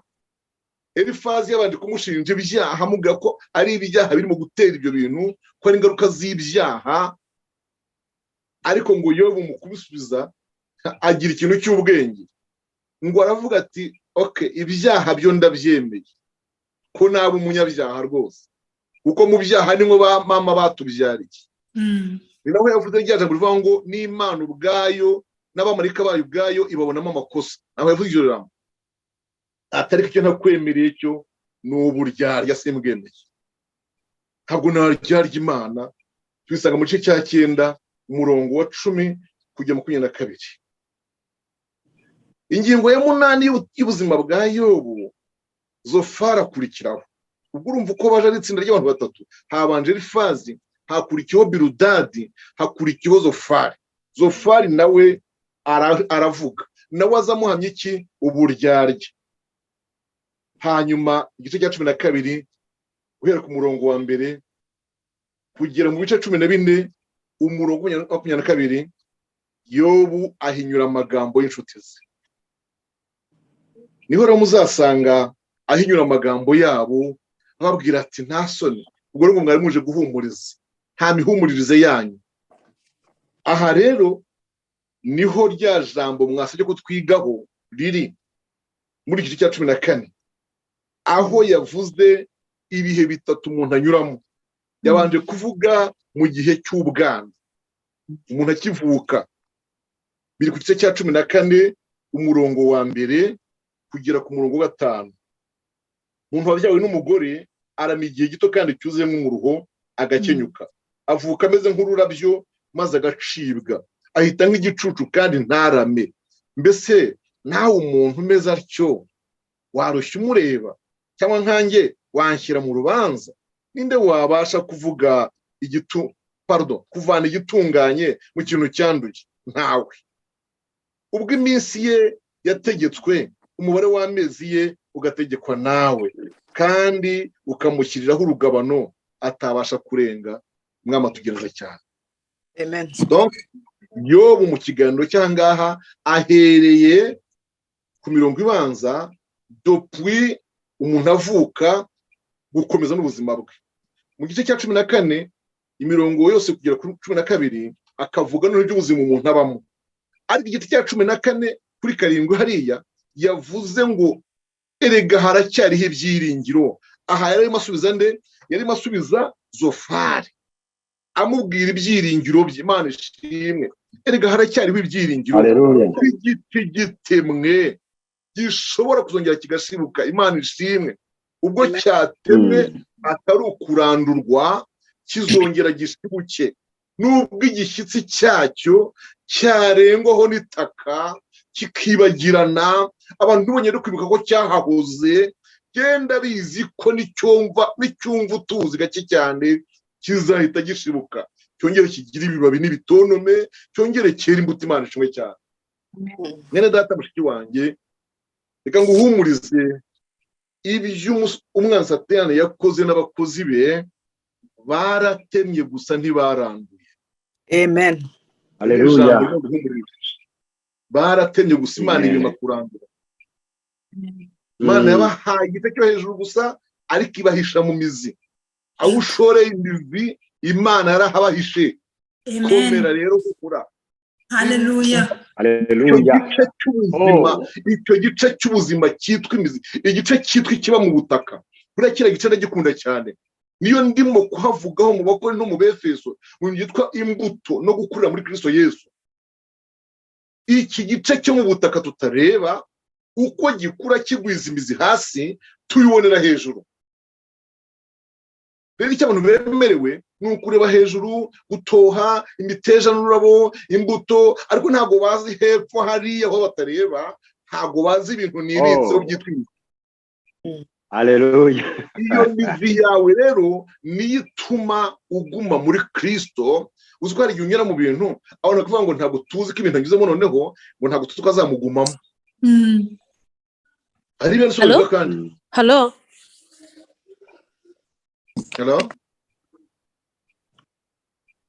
Ni ikihe kibazo kibaye?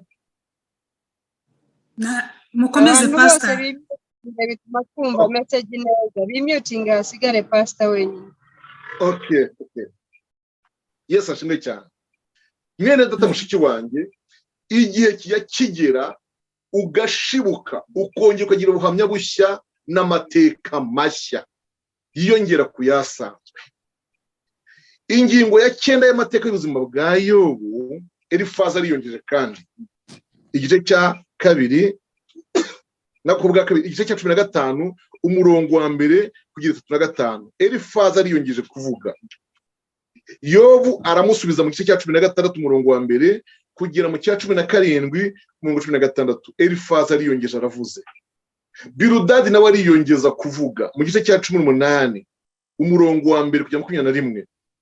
Nanone Yobu aramusubiza mu gice cya 19 umurongo wa mbere kugera 29. Aha mbibutse ko arimo asubiza Biludadi, niho yavuze ijambo rivuga ngo nzi ko umucunguzi wanjye ariho 25, kandi nzi ko amaherezo azahagarara ku isi, kandi nzi ko amaso yanjye yari azamureba atarayundi Imana ishinga cyane. Ngo nukuri umutima wanjye nguramarwa n'urukumbuzi, mu bikugora byose, mu bikubaza byose, wifuje kuba ufite urukumbuzi. Urukumbuzi ni impamba. Urukumbuzi zituma dukumbura iyo tujya, tukibagirwa iyo tuva. Imana ishimwe cyane. Amen. Ingingo ya 11 y'ubuzima bwa Yobu, Zofari nawe ariyongeza kandi arongera aravuze. Urabona ko bose bagiye bamaze kugira kabiri. Zofari arongera aravuze bwa kabiri, igice cya 20 umurongo wa mbere kujya 29. Yobu aramusubiza mu gice cya 21 umurongo wa mbere kugera 34. Amateka y'ubuzima kandi, ingingo 12, Elifazi amuhamya ko ibyago bye byatewe n'ibyaha. Elifazi arongeye kandi arongeye kumwemeza yuko ibyago bye byatewe n'ibyaha. Igice cya 22 umurongo wa mbere kugera ku 30. Yobu asubiza ariko yifuza gushyikiriza Imana amagambo ye. Aka kantu nakagize exception mu gice cya 23 umurongo wa mbere kugera mu cya 24 umurongo 25. Amagambo muzasoma hose yarimo ashaka gushyikiriza Imana amagambo ye, avuga ati aho bigeze Imana niza bariyo incira urubanza. Ingingo ya 13, Biludadi arongera aravuga ubwa gatatu. Biri mu gice cya 25 umurongo wa mbere kujya ku 6. Yobu amusubiza yuko azakomeza kwizera. Haleluya, haleluya, haleluya. Igice cya 26 umurongo wa mbere kugera ku cya 31 umurongo wa 40. Nimusoma igice cya 31 umurongo wa 40, mu mirongo ibanza y'iki gice guhera ku murongo wa mbere muzasanga hano yavuze ngo intambwe zanjye zizwi n'Uwiteka, ni mu mureke gupimire ku minzani ye ireshya, aba ari umenya gutungana kwanjye. Haleluya. Mwireke pime aba ari umenya gutungana kwanjye. Ngeze ahantu hakomeye ngana ku musozo mu gice cya 14. Ingingo doko mu mateka y'ubu icyo nisi ingingo ya 14. Elihu, uwitwa Elihu afata ijambo mu gice cya 32 ku murongo wa mbere ageza mu cya 37 umurongo 24. Bivuga ngo ibi bice byose uko ari 5 ni Elihu wavugaga gusa. Amagambo Elihu yavuze natoranyije muri mwe gusa, bivuga ngo nimurebe igihe mwahereye muvuga, nta numwe wembeje Yobu uko Yobu yiziho gukiranuka. Haleluya. Mushiki wanjye mwene data, ndakwinginze abaguca intege bose, ujye ubaneshesha ko wowe ubwawe uzi ukuntu ubanye n'Imana. Ingingo ya 15 y'ubuzima bwa Yobu, Imana isubiza Yobu. None ubahangaha noneho Imana yatangiye kwivuganira na Yobu. Muri iri jambo cya cyifuzo cyo kwadresa cyo kohereza amagambo ye ku Mana, burya bwose Imana yarayumvise, hanyuma imuhaye rihunga muhuhiremo, niwe muntu wabashije kuvuga asa n'uri mu ruhande rwe gusa. Birangiye Imana rero ubwayo irizira kumwisubiriza tubisanga mu gice cya 38 umurongo wa mbere kugera mu cya 39 umurongo 3. Ahangaha Imana irimo ivuga, ni Imana irimo ivuga gusivugana na Yobu. Noneho mu gice cya 40 Yobu arayisubiza sasa. Mbakumbure kuza gusoma aho hantu ha Yobu asubiza Imana. Igice cya 40 umurongo 3 kugera ku cya 41 umurongo 6. Aha ni Yobu arimo avuga asubiza Imana. Kandi pe amagambo yayisubije ku by'Imana yamubajije byaragiye birahura neza biramahwi, maze Imana ifata umwanzuro wo kumurengera nkuko tubisanga muri Yobu igice cya 42 guhera ku murongo wa 26. Imana imukiza ibyago byose kandi ihana abanzi be, ihana inshuti ze zamugendereye zikamuhumuriza nabi. Iyo ngingo ya 16 y'amateka y'ubuzima bwa Yobu. Naha amateka yo arangirira. Imana amubwira ngo ndagiye mvugana na Elifazi waje we delegation mu gukabukirira. Iramukabukira kandi koko tubisanga mu gice cya 42 umurongo wa 7-16. Imana iramushumbusha, Imana imusubiza ibyo yapfushije, Imana imusubiza amatungo, Imana imuha abana. Bene data urebye amateka yose kugeza ku gice cya 38 Imana imusubiza. Nta hantu na hamwe wabona Yobu yigeze atakaza kwizera. Niyo mpamvu ashaka gupfunyika. Nta hantu na hamwe wabona Yobu yatakaje kwizera ngo atakarize Imana icyizere. Ikindi, inshuti zose, umugore wawe ari umugore we, umugore we nyine nawe wumva wawe bakuvuyeho, inshuti zakuvuyeho, umugore akakuvaho rwose, kandi ubwo buhanya burahari, igusigariza umuntu umwe nka Elihu wo kugufasha, wo kukuganiriza, wo kugusengera.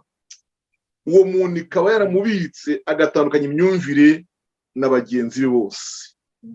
Mwami Imana kumera umugisha mushiki wanjye mwene data, agufashe nubwo abantu bakuvaho bose, igusigarize Elihu wo kujya kubwira amagambo y'ihumure, wo kujya kohereza umurongo wo gusoma muri Bibiliya. Imana igufashe cyane, ikwiteho, ikurinde gucogora. Ntucogore rwose, ntunanirwe, ukomeze wizere, nturekure ibyiringiro, ntubitakaze. Mwama dufashe cyane. Humura naho igiti cyaba cyaratemwe kizongera gishibuke, gihe kizagera cyumva amazi, kandi cyumva amazi kizaturika, gishibuke ibishami byiza by'ibitontome, cyongere cyera imbuto. Imana yo mu ijuru bampera umugisha mu izina rya Yesu Umwami wacu. Amen. Ndajya ngo dusenge Imana. Dusenge Imana. Amen. Mana turagushimiye mu izina rya Yesu Kristo. Turagushimira ijambo ryawe. Haleluya. Iryo wandikishije kugira ngo ridukomeze mu bihe bigoye, riduhugure mu gihe dukeneye guhugurwa, ritugire inama dukeneye inama. Mwami dusengeye ijambo twumvise mu kanya, iri jambo ry'uko ari ibyiringiro ko igiti gitemwe kizongera gushibuka.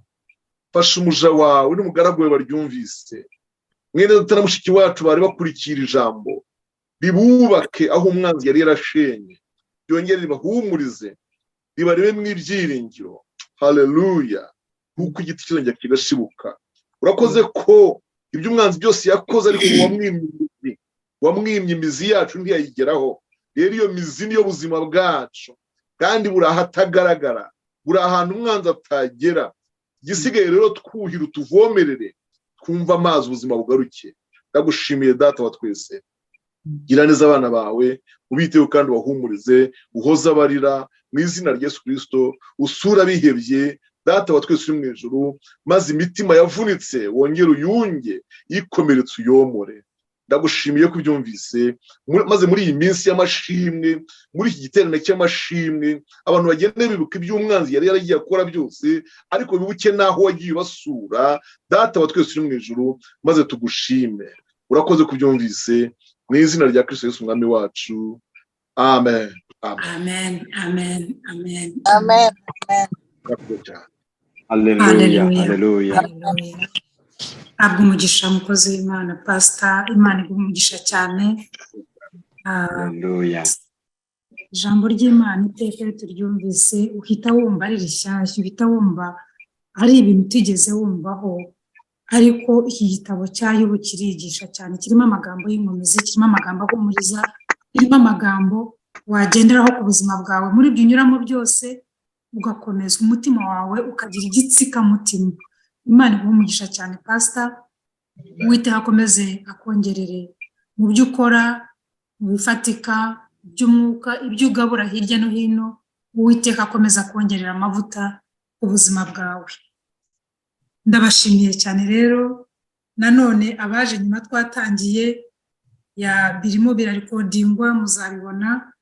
Umwami Imana duhana umugisha, nikaze cyane, nubwo mwaje mutinze ariko ijambo muraricyuye.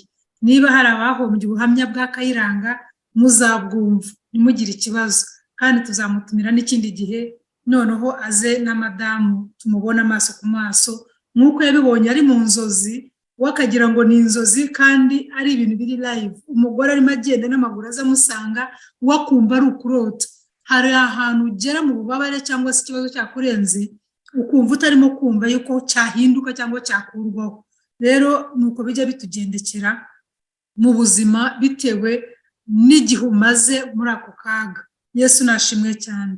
Ejo bundi Face yanyohereje ifoto arimo agerageza kugendagenda, nanjye numva ndasa n'urimo kurota, kuko muzi mbere tugenda turi abanyeshuri, nongera kumubona aryamye imyaka myinshi adahaguruka, ubu rero kongera akanyereka nanone yahagurutse afashe akagare, nabaga nk'urota. Naramubaje inshuro nyinshi, ndetse ibyo nibyo cyangwa ni ifoto ya kera, ariko nkabona ari kumwe n'utwana, nyine ngahita mbyumva naho yari ari, ndabyumva neza kuko arimo kugenda ari muzima. Yesu nashimwe cyane. Rero Yobu yaciye mu bibazo, njya nkunda kuganira n'abantu turimo tuganira ibintu by'Imana cyangwa se mu buzima barimo bacamo, nkamubwirana ariko nubwo witotomba kubera ikintu kitari cyakorwa, ariko twari twagera ahantu nk'aho Yobu yageze, kuko Yobu ibintu yaciyemo ni ibintu muri iki gihe bigize umuntu bibaho. Ni ukuri ngira ngo no kwiyahura umuntu yakwiyahura, uretse ubuntu bw'Imana gusa bujya buturinda, ariko ubundi Yobu yaciye mu bintu biteye ubwoba. Ibaza iyo nkuru bamuzaniye, abana be, amatungo, byose birangiye. Hanyuma n'umugore wari usigaranye akaba yagukomeza akubwira ngo ariko bite byawe. Ibaze Kayiranga ukuntu yari ameze n'umugore, abantu bose babashizeho, nawe yasiga umugore. Ubwo byari ko bimeze bite ku mudamu we, ariko Imana ihabwa icyubahiro yo kabyara, igitwongerera imbaraga no muri bya bibazo n'ahandi tudashobora kwikomeza ubwacu, Imana igidukomeza. Uwiteka rero abubake kandi akomeze kubagirira neza. Abafite ingo bubatse, Kayiranga yakomeje kubivugaho, mwumvagaho yaganisha ibyo yashaka kuvuga nubwo atatuboye ngo abitubwire, ariko uwubwira abumva ntabwo avunika. Rero turabasengera cyangwa se turasenga ngo Uwiteka akomeze atwubakira ingo, akubakira umuryango wawe, wowe n'umugabo wawe, wowe n'umugore wawe, hamwe n'abana banyu. Uwiteka akomeze kububaka, kandi mwemere mushorere mu mizi, mushorere muri Kristo, kuko niwe utwubakira twese, niwe utubeshejeho, niwe watumye Kayiranga atava ku mugore we, niwe watumye Face atihakana Imana. Face yageze ahantu afite ubuhamya, nuko ndeba narubona umwanya wo kubusoma. Yashyitse ahantu abaganga bamubwira ngo asigaje amezi yo gupfa. Murabizi ko abakora kwa muganga bajya bahereza abarwayi iminsi, amezi, ibyumweru, noneho amasaha. Face barabimuhaye, ariko reba ubu ngubu arimo kugenda, Imana irimo kumuhagurutsa. Ubu ngubu arashobora kunywa amata, kandi murabizi amata akatunga umuntu. Ibyo byose rero mu gihugu Uwiteka arimo kugenda aca inzira, twiringiye ko n'ibindi bizakoreka. Hari impamvu zo guhura gutya tugashima Imana, siko bimeze se? Haleluya, haleluya, amen, amen. Hari impamvu zo gushima Imana, burya duhuye cyangwa ku giti cyawe, ubonye abo ubwira gukomera kw'Imana ni byiza. Utababonye, hagarara urangurure uvuga uti Imana ndagushima kubera iki n'iki wankoreye ku buzima bwanjye. Amen. Turashoje rega, turashoje iteraniro ryacu ryo gushima Imana ko turi amahoro. Ndabashimira, niba mfite amagambo menshi yo kubashimira atarangira, ariko Pastor Numurize yaba agihari, Joyce, Pastor Joyce cyangwa Pastor Joy baba bahari. ndabona Joy yava muri mute cyangwa Pastor Numurize yava muri mute hanyuma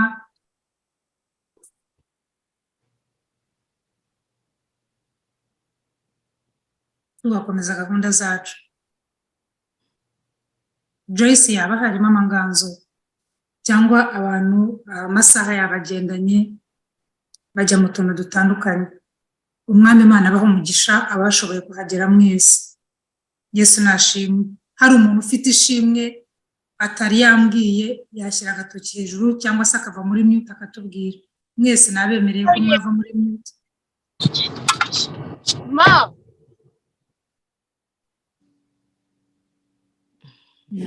Yabuze mama we ngira ngo ashaka kuba amasaha yamujyanye, niyo mpamvu tugiye guclosinga kugira ngo mujye kugaburira imiryango burije mu Rwanda n'ahandi hirya no hino. Umwami Imana duhana umugisha. Nimwibagirwa gutanga ituro ry'ishimwe ko muri amahoro kugira ngo dufashe ba bantu bababaye, dufashe ba bandi baryamye mu bitaro, dufashe ba bandi batagishobora guhaguruka ku giti cyabo. Umwami Imana aduhana umugisha. Hari umuntu ufite ishimwe atatahana yambwira. Numurize yabonetse?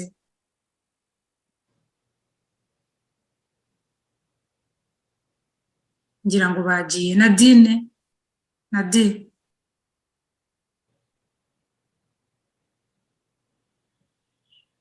bose ngira ngo bari bafite gahunda bagiye cyangwa se amatelefone yabananiwe kuva muri mute ahari. Reka dushime Imana rero ko igiterane cyacu cyangwa se iteraniro ryacu ryagenze neza.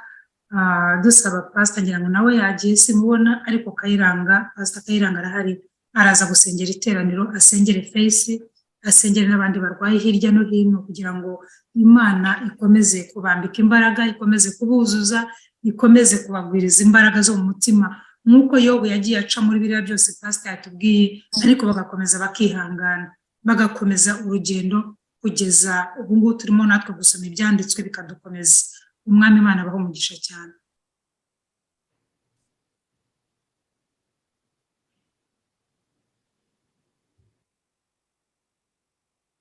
Yego Pastor nikaze Kayiranga. Bari bafite gahunda ndabona batashoboye bagiye ngira ngo simbabona, ariko reka dusoze iteraniro ryacu mbabohore mujye muri gahunda z'umuryango. Reka mbere yuko dusenga tubanze twashimire uretse Imana ibaho umugisha igikorwa nabo bafatanyije shumba zigesha Imana umugisha neza kugisha bikomeye. Ashoje avuga ngo buri muntu wese ibyo anyuramo, iyo abantu bagenda bagabaho Imana gusa. Reka dusenge. Kandi ibyo munsabye ibyifuzo by'ubutaha nzaba ndi kumwe n'umuryango. Amen. Bikunda bihuye n'ibihe by'amashuri n'abana banjye. Amen. Tuzabishimira cyane. Mu segonderi y'amahirwe tuzaba turi kumwe. Amen. Munyemerere dusenge dushimire Imana kandi